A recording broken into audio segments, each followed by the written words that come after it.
Bible prophecy being fulfilled. Third temple built in 2026.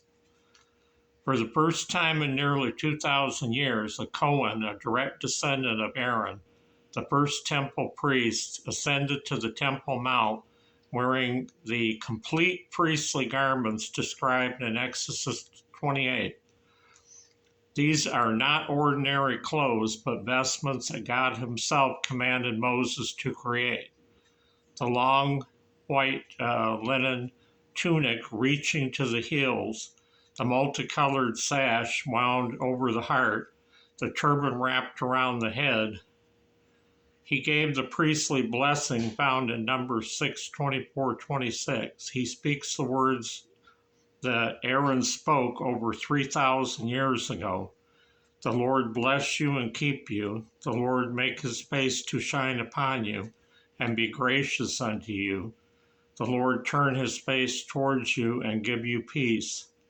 This hasn't happened since Roman soldiers destroyed the Second Temple in 70 AD, a gap of 1,955 years. The shofar has been sounded on the Temple Mount for the first time in 2,000 years. The shofar is the sound of Israel returning to the Hashem and the sound of the coming redemption in Isaiah 27:13. It will announce the return of Christ according to 1 Thessalonians 4:16. For the Lord Himself shall descend from heaven with a shout and with the voice of an archangel and with the trumpet of God. Over 54,000 Jews have ascended the Temple Mount since the start of 2025.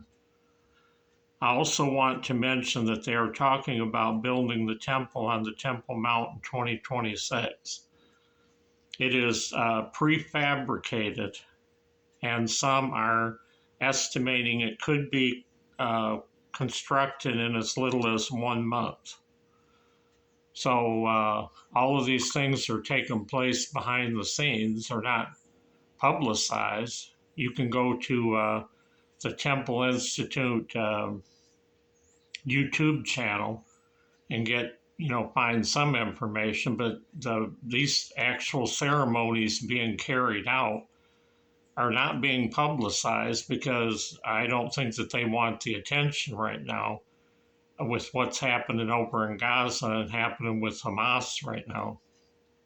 They want to keep all this stuff private and as little publicized as possible.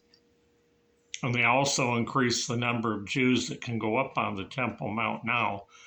And there's some days there's as many as 100 at a time, worshiping there, which is a higher number than has been allowed in the last several years. And if you go back a few years ago, none of this was even possible. They couldn't even go up there and do anything on the Temple Mount without inciting some kind of riot.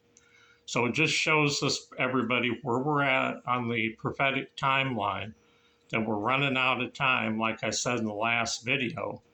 And it's time for us to stand up for Jesus now. And because it's not going to be long, like they said before, He's going to be coming back. And when that shofar sounds about His return, we're going to be, I think we're going to be taken out.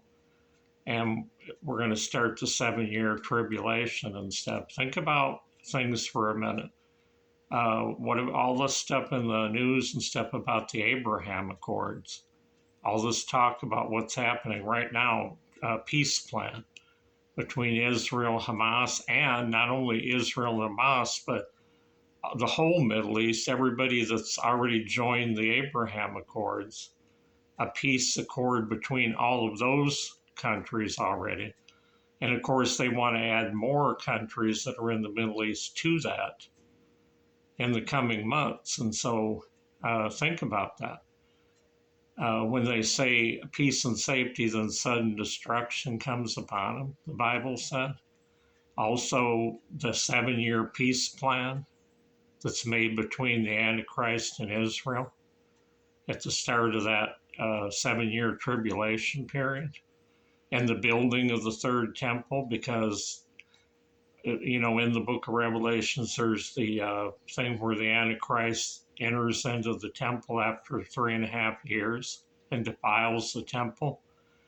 So things are moving fast, everybody.